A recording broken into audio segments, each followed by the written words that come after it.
Hello and welcome to the latest episode of South Sidestories, a podcast where I talk to leading entrepreneurs, founders, leaders of really interesting businesses in the City of London. And just a quick reminder that if you haven't yet, please subscribe, hit the notification button, all that good stuff. Got loads of great guests coming up. But today it is another great guest, Shelley. Hello, Shelley. How are you? I'm very good, thank you. Thanks for describing me as a great guest. That's wonderful. Yeah, I'm sure. I'm sure you will be because you're in some very interesting areas. And today we're going to talk about marketing agencies.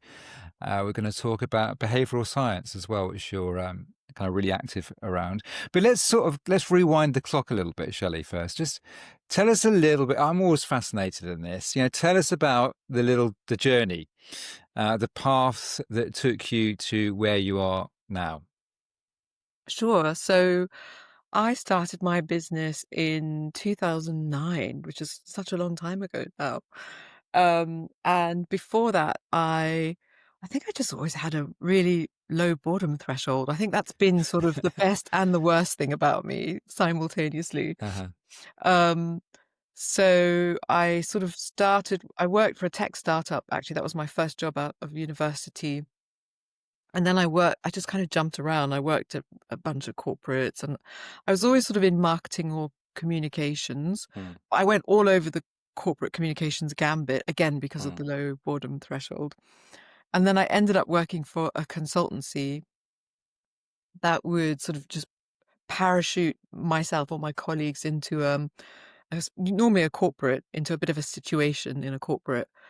And we would sort of try and sort it out with communications. So I worked there for a while.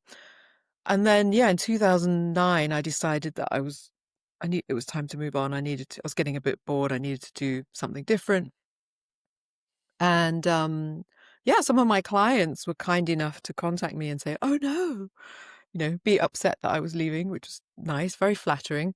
So I yeah. thought, well, I'll be a contractor then. Uh-huh. Keep working with this client, but on my own. And then, yeah, I was sort of filled with possibly hubris at the time that actually maybe I could do all of these things that have come to me organically, and I could hire some people and train some people and um, yeah, start my own agency basically. So yeah, I always joke that the agency sort of started me, yeah, rather than the other way around. Tell me a little bit about why marketing, and we both have a marketing background, and I kind of got into it almost by accident because I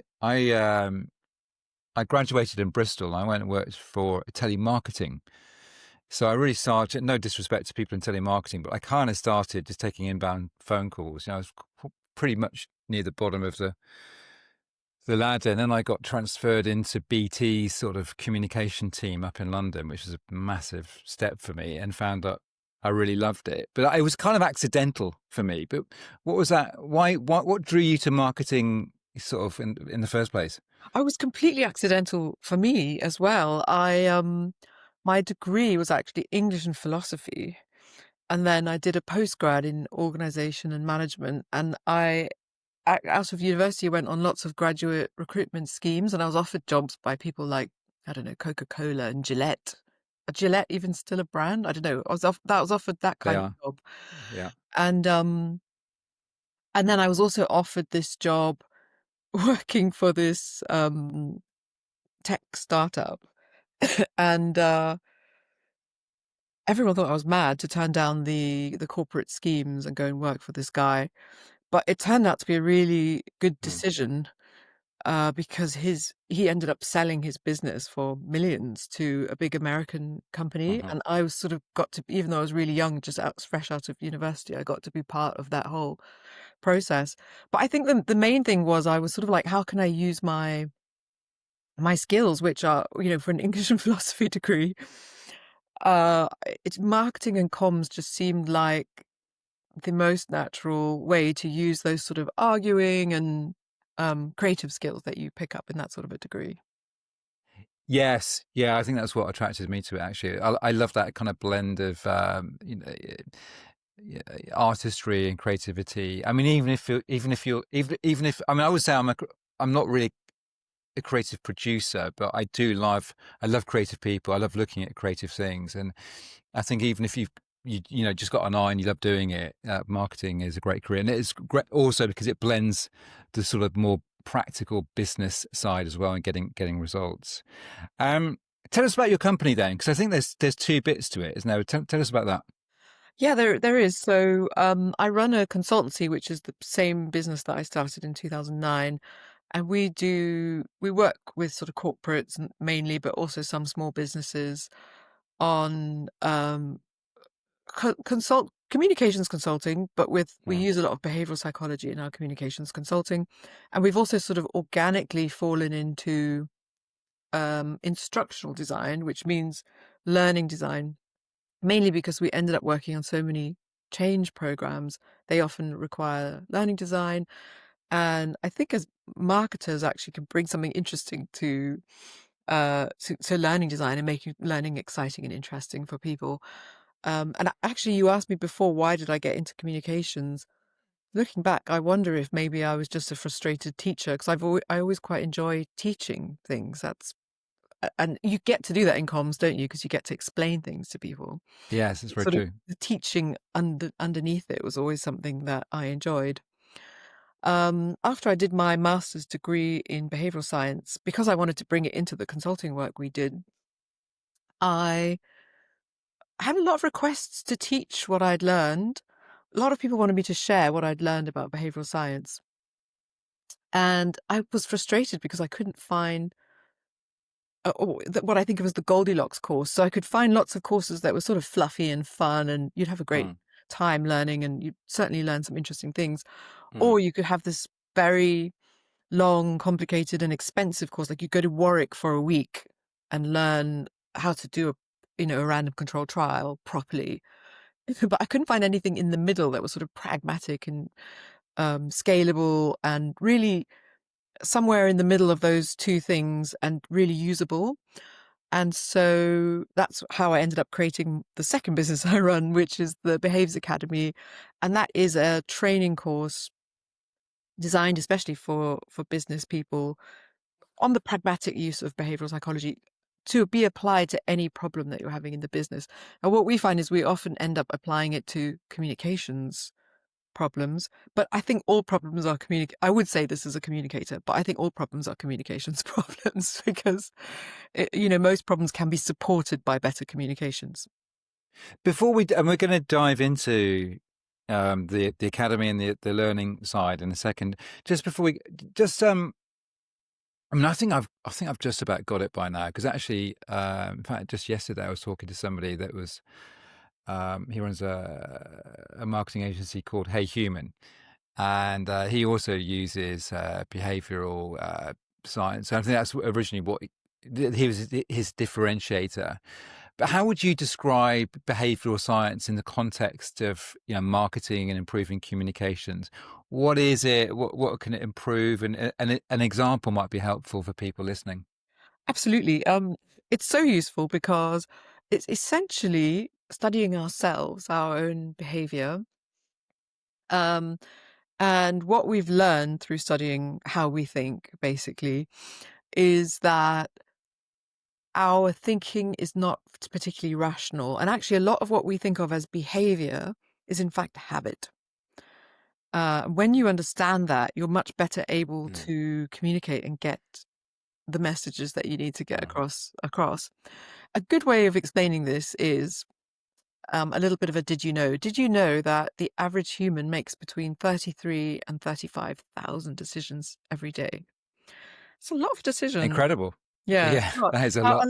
a lot of them are small, like, right, what shirt should I wear? Or am I thirsty? Or do I want a coffee? So a lot of it's really, really small things like that. But it's a heavy cognitive load, right? It's a Yeah. lot of things that you have to decide. So you need shortcuts. Otherwise, you would be paralyzed Mm, by indecision. And so you build shortcuts in your brain as you hmm. grow up. You think, oh, well, this is what I do in this instance. This is what I do in that instance. And then you don't really think about it actively or consciously. You just sort of subconsciously make lots and lots of little decisions in the background. So what behavioral psychology teaches us is the most common shortcuts, we call them biases, and Mm-hmm. how they sort of get in our way a little bit, because they're obviously really useful. They help us get through the day, but they can lead to some really faulty thinking, Mm-hmm. and they can lead to us making some really bad decisions. And so, yes, understanding this as well as we possibly can, it can help us be more effective communicators, and also can help us make better decisions as well. I think that's another part that's maybe left out a bit. I can give you some examples if you'd like. Well, give us one, because it sounds like some of it might be used to interrupt is a bias, or perhaps something that sort of forces us to reframe maybe something we've always done, to make a different purchasing decision, or reconsider a brand that maybe we hadn't considered before. Or Well, yeah, let me think of some brand ones, because I often use this in internal communication, but let me just try and think. Oh, well, okay. So, it's well-known bias is something called the autonomy bias. Have you heard of that? I haven't. No. So the autonomy bias is this idea that we humans really like to feel like we are in control of Mm, our lives. And if it feels like someone's making a decision for us, that can make us feel quite cross. We want to feel like we're expressing ourselves freely without interference, right? yeah.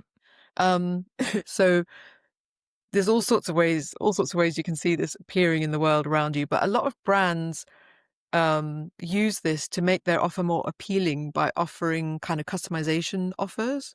So I think there's a Nike example where you can design your own shoe. You can choose the colors and the designs and everything on it. So you're really pushing into the autonomy bias there. You're saying, oh, this person wants high individual Mm, customization, and we're going to give it to them. mm-hmm. Does that make Good. sense? Yeah, that makes perfect sense. Yeah.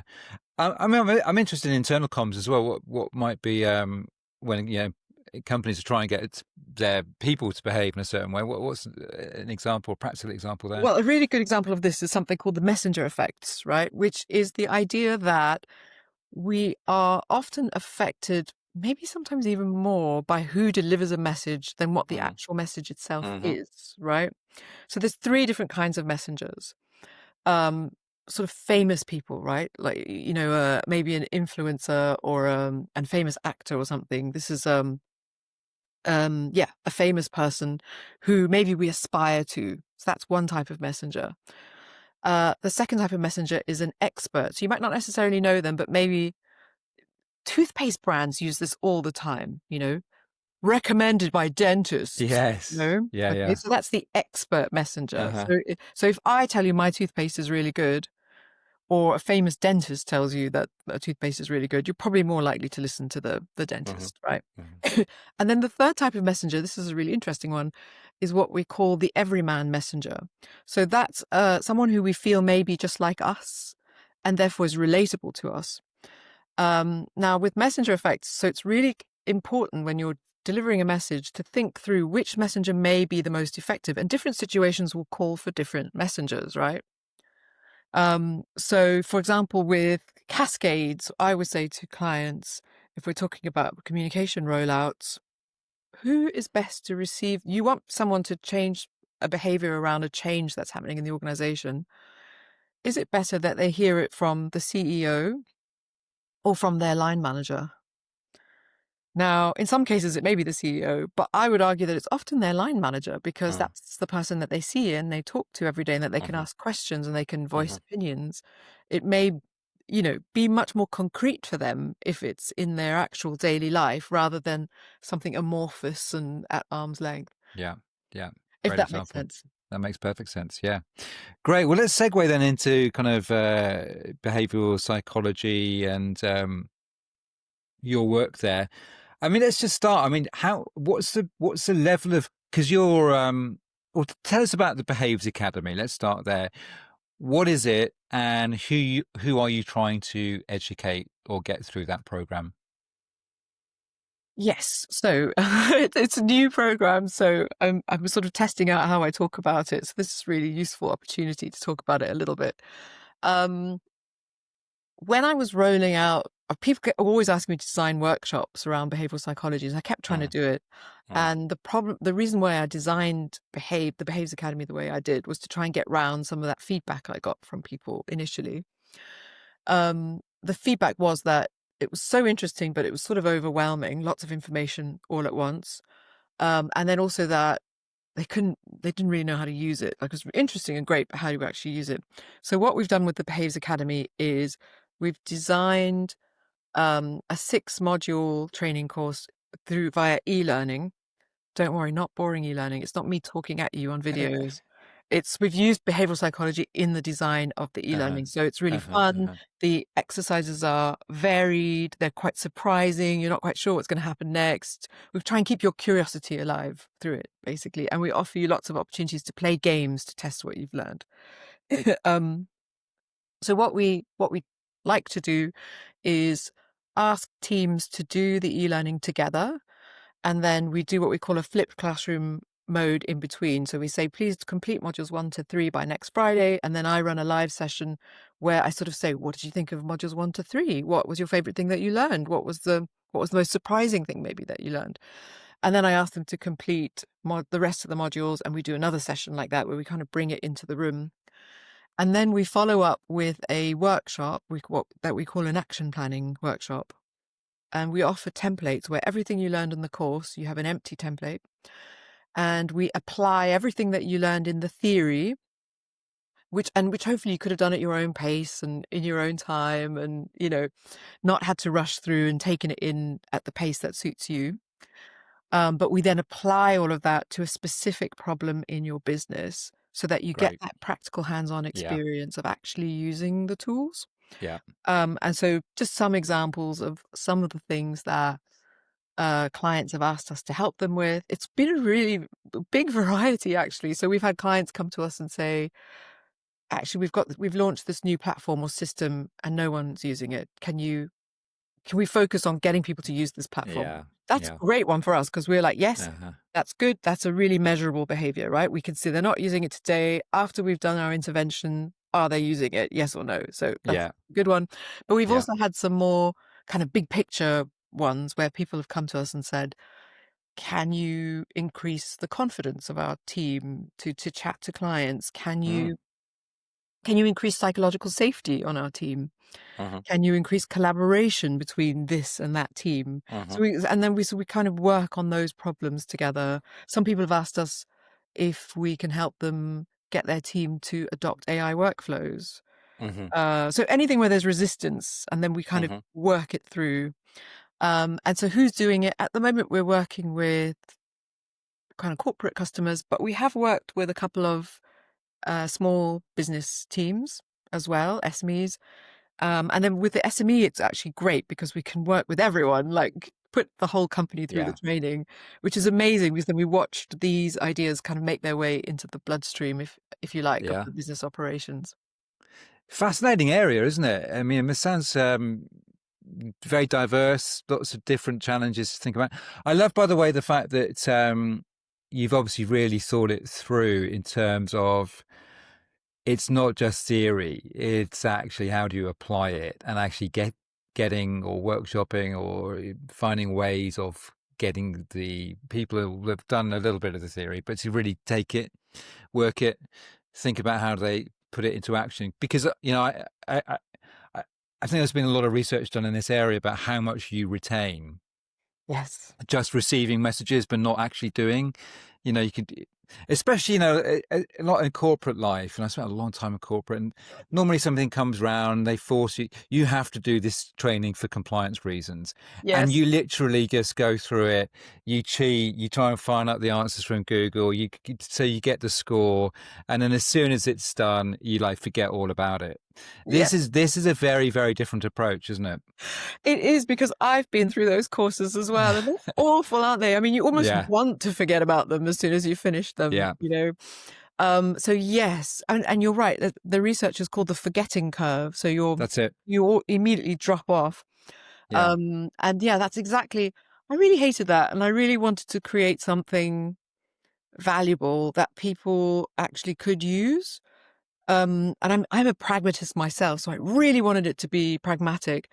And, when I did my master's degree, I remember thinking, this is all great, but I just don't think any corporates are going to have the time or the space or even the appetite to doing, random controlled trials and testing this intervention against that intervention. Mm, It's just not how life works inside mm, of these organizations, because I mm, wanted it to be really, really pragmatic. And people have been kind enough to give me the feedback that they do use it. Like, we worked with a restaurant group, and they did say to me, "Oh, we've used it for 3 or 4 of our other initiatives now. We used the templates you gave us. Because you can follow it through yourself." And that was my I was so happy to hear that, because that was my Yeah. goal. I was like, "Yes, thank God. It's not just Yeah, something that you wasted a day on. It's something that's useful." that's great. No, that's a real convert. That's a real teaching somebody to fish, isn't it, moment? Yes. Yeah. Yeah. And then I forgot to mention this, but it is quite helpful to mention. We, as well as the kind of empty templates that we give people that they can use afterwards, we also publish a handbook, and it's sort of like a book version of the whole course.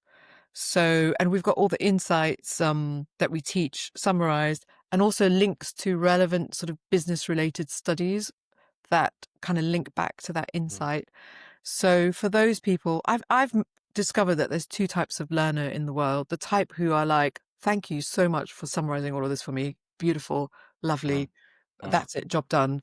And then there's a second type who's like, I now want to read all of the research behind mhm, this, and I need mhm, to check mhm. everything that you've told me. We love them both. And for the second type, they can really dig into the handbook and go into it all. Great stuff. Who typically, in perhaps a bigger organization, who typically is a role that might reach out to you? Is it something the learning and development team or HR, or who typically is that, or is Um, it very varied? It's quite varied, and Yeah. what we thought initially when we created this, because we do work with learning development teams, Mm, that that might be who we're dealing with. But what we found is it tends to be somebody in the business who has got an interest or a passion for behavioral psychology, and then they bring us in with the help of the learning development team. It doesn't often seem to originate from the learning development team. So yeah, we find there's sort of evangelists around who are keen on spreading the knowledge throughout their team. And sometimes they've read a book, right? Sometimes they've read Thinking Fast and Slow or Nudge, and they're keen to sort of share what they've learned with everyone. Is this now, Shelley, where your passion is? I mean, you certainly sound really super enthusiastic, and it's new, isn't it? But you have this other bit that's been, the sort of the workhorse, the thing that pays the bills. Was it since 2009? How are you? What's going on in your head now between these two worlds, and in the next couple of years, and where you want to take it? It's a really good question, and it's a bit schizophrenic. I do feel a bit like, I've sort of got one foot in each. mm, Um, yeah, it's a bit confusing sometimes, honestly. I am passionate about my new shiny toy, I suppose, which is Behaves Academy. But we do still do a lot of consulting work through SBC. Um, so I'm kind of having to put one foot in each, and maybe even we're talking about maybe having a bit of a hybrid brand. But in some ways, the two businesses work really well together. They sort of support each other. So quite often we're now finding when we get to the end of the workshop with Behaves Academy clients, we often what we do in the workshop is we split them up into two groups normally, or three, and we ask them to choose their favorite action, because we brainstorm actions that they could take to address the behavior that they want to change. And then they come back and they sort of present creative ideas to each other using insights. And at the end, they've got this list of exciting things, that they now want to Yeah. go and implement in their Uh-huh. business. Yeah. Um, and it has happened a few times that clients then say, actually, could you help us implement this? mm, Because these are mhm, great ideas, mhm, but it left to mhm, us, we won't have time to do it. Would you help? mm, And also, you might make it better and refine it better. And mm. and at that point, we can then pass that back to the consulting company, so that's really helpful. So Behaves Academy kind of, I suppose, feeds leads to SBC, and vice Yeah. versa. We've found it helpful as well. So, for example, in SBC, if we're doing a big change program rollout for a client. And we're asked sometimes to suggest workshops or things to get team building things to get people working together. We found Behaves can be a great team building experience as well. I did have one leader say to me, and it really sticks in my mind, that, oh, this was so great because all the internal politics disappeared Uh, because we were all learning something new together, and we yeah. were standing on one side against the problem, which we were able to hold at a nice intellectual arm's length, over Yeah. there, and look at it through this new lens that we all had together, and then we could get excited about the ideas we were generating together. So it was sort of a good bonding experience. So for SBC, sometimes it's useful to say, well, we've got this other thing that we Mm. can do. So yeah, so the businesses are working together, but I do admit it can be a bit confusing. I'm sure there's other people in my position who find this as well. Well, it's only, I mean, the Behaves part, how long is that? It's 1 or 2 years? It's pretty new, isn't We it? only actually just launched. We only finished building at the end of last year and only launched it this year. So So you'll probably go through a bit of period of time where it's, you'll just want to see where I think it's going to be one of those things, isn't it? Where it will take on its own life, and the way will become clear. Or, I mean, maybe that you end up doing both as you are now, but it might be that, the Behaves is the one that takes over. gets you more, takes over and keeps you energized and going after the next thing. It could be, yes, and it's like you say, it's like a bit of a plant. You have to see where it grows. Yeah. But I mean, the other thing with Behaves is that we're quite passionate about the workshops, but we also just sell individual licenses. So people can just go to the website, buy a license via Shopify, and then just do the e-learning themselves. And we have had some learners do that, and we get great feedback from them. Hmm. But I don't know, from working with clients, I feel like the real magic is in that final workshop. That's when things really click, when people, oh, I really enjoyed learning about this and it was all very interesting and fun. But now that I'm actually applying it to my problem, that's when it's really taking root and making sense to me. Either somebody that's listening to this that might be a self-learner, or somebody that's in corporate life and think, this sounds really interesting. How do they take action? Do they go to the website? Yes, we'd love to hear from them. If they go to the website, it's I think it's just behaves.works, www.behaves.works. And Behaves.works. yeah, Great. you can contact us via there, or you could contact me on LinkedIn as well if you Great. want. We'll stick some links into the descriptions that will be alongside the podcast. Great. All right. Let's switch tack a little bit. Um, growth growth ambition. I think we kind of covered that a little bit already, haven't we? Really, I think you're excited about developing both parts of the business. I'm always interested in 2009. So you made the switch from working for somebody else, and then you go in and you start your own agency, and then 15, 16 years later, now you've started this new bit as well, which involves, because you've built a platform for this, haven't you? And you've got, how many people how many people in total are involved with your business right now? Not that many, so we're quite a small team. We are, I think, oh, I always forget this, which is terrible, isn't it? But it seems like it feels like it's always changing. We have 8 members of staff, I think, Yeah, 8 members of yeah, yeah, full-time employees. yeah. And then we have a sort of diaspora of Uh-huh. beloved um, contractors or Yeah, freelancers and supplier partners, that sort of thing. So I would say in total, there's probably about between 20 and 30 of us yeah. who Okay, work that's together quite a few. regularly Yeah, in some sort of cadence. um, and yeah, most of them currently work with SBC, with the consulting business.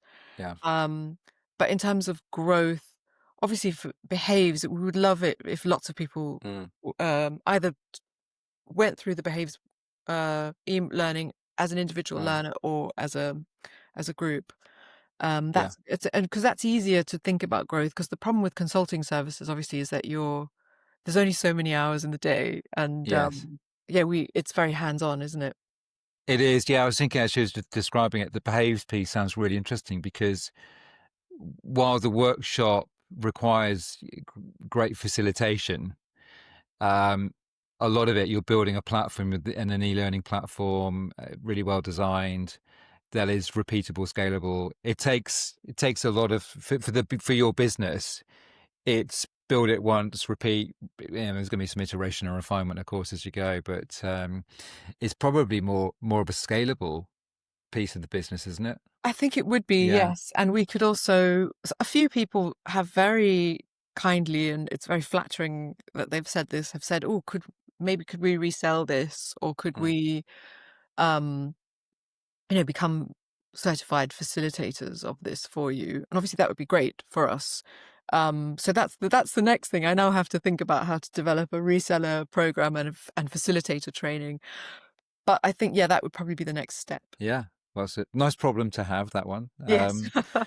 How would you say your leadership style has changed over the years? Because now you're kind of motivating people and you're selling a. I mean, you've probably always done this, I guess, but selling the vision, selling the goal, what's next, building, what you've done with Behaves. How would you say your leadership style has changed over the years? I think it's changed a lot. I mean, I'm going to be really honest and just tell you that I think I was an absolutely horrible leader when I first started. I was really not very good at leading. And the main reason for that, honestly, was that as you may have gathered just from chatting to me today, I'm quite a self-motivated person, and quite independent, which is probably Mm, what made me a good consultant, if I mm, was a good consultant in the hmm. first place.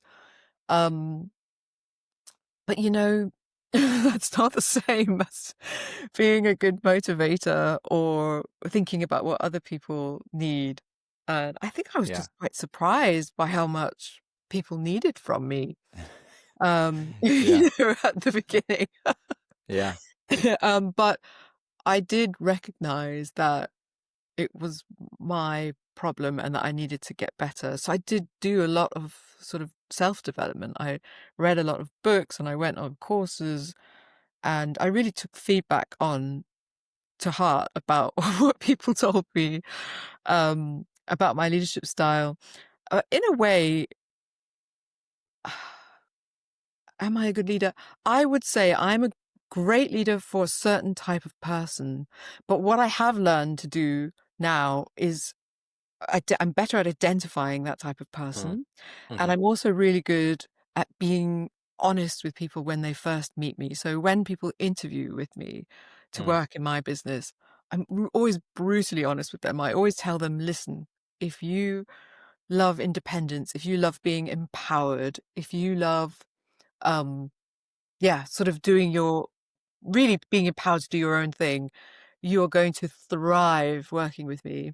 But if you like and need lots and lots of structure and you really want someone to give you lots of validation and check on you all the mm. time, you're probably going to really hate this job. Yeah. So maybe don't come work here. But what I found is that people are not always self-aware. So quite often people will say, "Oh yeah, that's me. I am very independent." Yeah. Yeah. Yeah. And Yes. then they land in the business and I mean, don't you? Within a month, you're like, "Oh, you're needing a lot of validation." Yeah, well, often it's especially in the first couple of months, isn't it? It's like, yeah, am I doing the right thing? It's sort of the rule. Do I know the rules of the game of working here? It takes a while for somebody, I think, to get to a position where they are confident as a new hire, where they do become more autonomous. Or I guess the other thing is finding other people in your organization, because I think you've had a couple of people with you for quite a long time, haven't you? I That have, know yeah. you really well, Yeah. and perhaps have got a slightly different skill set, maybe as well. That Yes. can be. How do you work it? Do they have any kind of mentoring or leadership or management responsibilities Actually, as well? yeah, I am. I'm very good at sharing power. I'm very transparent. I don't. And also I am. You get some leaders who never want to delegate anything because their Mm, way is the only way. It's their way or the mm, highway. I tend not to be that sort of person. So, in fact, the opposite. I'm really interested to see what I can learn from other people. I'm fascinated by, oh, I would do it this. I would even tell them, this is how I would do this task. And you can follow the way that I've done it if you want, and I can teach you how to do how I do it. But if you have a different if you have a different idea about how to do this, mm, I'm actually really mm. curious. I'd love to see that. Yeah. Uh-huh. And the feedback I have had from, like you say, those who've stayed with me for a long time is that I sort of asked them, why do you like working with me, if in fact you do? And the feedback I've got is that there's lots of opportunities to grow. I really do listen to them. Like you say, they bring something to the table that Uh, I don't, and I'm really comfortable with that. Like, I'm mm, not one of those people who I don't feel defensive. I'm really happy for people to have a better idea than me. In fact, that's exciting to me. Um, so yeah, a few of my employees who've been with me a long time have said, "Gosh, I've had this feedback a lot of times. I've learned more in this role than I have in any other role. I've been able to That's do great. more things." Yeah, yeah. Yeah, Because that's really I good. really trust them. I really, really, really Yeah, trust them, yeah, and they feel that, I think. yeah, But for some yeah, people, that brilliant. trust is frightening, right? So I've had some people It tell is. me, "Oh, Yeah. I feel like you're too hands off. You don't give enough guidance." But I mean, even again, to those people, I would say I always offer. I always say, "Listen, Mm, if you need more guidance, come. mm, Don't expect me mm, to come to you and continually offer mm. guidance. But if you need it, my door is Yeah. always open." Yeah. And for those people who feel confident and comfortable knocking on that door and saying, "I need that guidance that you offered, I need it," I will always supply it, and I'll never be judgy about it. But I think some people are shy to even come forward and ask. Yes. And those people, I think, yeah, they can struggle, or they have in the past told me that they've struggled with me. Yeah. Yeah. Well, I mean, you're in the right profession, aren't you, with the behavioural psychology piece to really think about how you develop those relationships with all sorts of different people in the team. Tell me, I do try harder now to be better for everyone, and I do try to create that narrative, and there's a lot of things that I do to try and be better. I'm sure, I'm sure. Tell me about somebody, because that's your impact on somebody else. Tell me about somebody's impact on you, and it might have been when you were sort of, oh my god, how do I become a better leader? I mean, how is there anybody that has had a really great professional or impact on your professional life? And that could be, it's a question I always ask, had many, many, many different answers, from Churchill to my mum. I've heard lots of different ones, but who would be an influential sort of leader or somebody on your professional life? I actually had a wonderful boss, and Uh, maybe I'll send this recording to her, so because I'd love for her to listen to it. Um, it wasn't my first boss. My first boss was a bit odd. Maybe my first boss was a bit like how I am, actually. So not ideal. Um, but I think it was would have been my second boss, actually. And we were working. I had come from a marketing background, and I really didn't enjoy. I've realized that I didn't really enjoy marketing very much at the time, because the company I was working for was a startup that had been bought by a big Mm, corporate, and I mm, was told to write sales scripts that mm, to me seemed like lies, and I just thought, mm, no, no, no, I'm going to go into a different part of comms. mm, And I the market it was at the time, the market was really bad. The job market was dismal.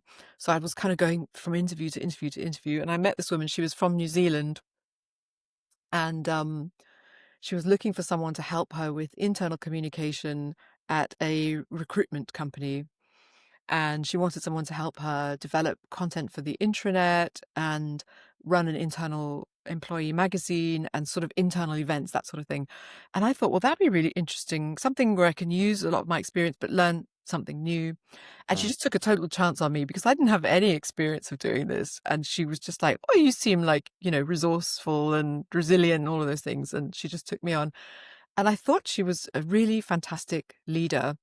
The things that impressed me about her was that she was very supportive, and um she was supportive and very interested in my development, definitely, mm, but she wasn't a pushover. If you mhm. did something wrong, she would call you out on it, and Uh-huh. you would Yeah. get feedback if you did, Uh-huh. if you um Yeah. were a bit phoned it in a bit and didn't do what you were supposed to do.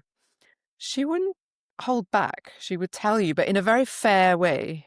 "Listen, I don't think you've done a great job on this, to be honest. But then she would say, but to be honest, maybe you haven't been given the right opportunities, or maybe you haven't had the right support. So I'd be interested to hear from you. I don't think you've hit the mark on this. Is there what's your response to that, and how could I help you hit the mark? Like, what do you feel that you have not got to help you hit the mark? And I really appreciated that, and actually it just brought my performance up quite a lot as well. Yeah, that's great. I love that story. I mean, there's a lot of things there, isn't there? There's trust, there's honesty.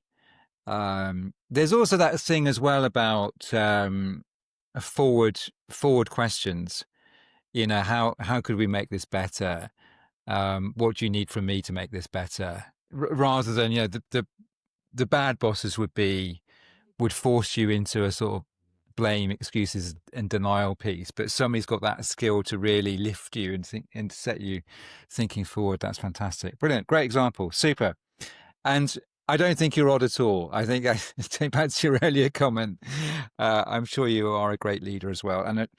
And it's interesting, isn't it? Because I think, oh yeah, I'm very glad you said you might send the recording to her, because often I always say to people, you know, have you told them? Have you ever told? Because they come up with these amazing stories about this character. You know, sometimes it's like like teachers. You know, a great teacher that we remember. And there's quite often, I mean, sometimes they say they will, and I know that they probably won't. Sometimes there's this reticence. I don't know what it is to share it, but I think that if I was on the receiving end of it, I think that's really great to hear. It's nice to hear, isn't it? Yeah, and Yeah, I do absolutely. sometimes think, what would Rachel do? You know, I'm like, oh, this is a tricky situation. What would Rachel do? And that's really nice. I'd love for her to know that. Yeah, great. Super. Well, it's been an absolute delight talking with you, Shelley. Thank you so much for your time. And yeah, we will put the links to the website on the podcast materials. And best of luck with your future plans. And thank you so much for spending time with us. Thank you so much for having me. It's been really fun. Thank you. Great. Thank you.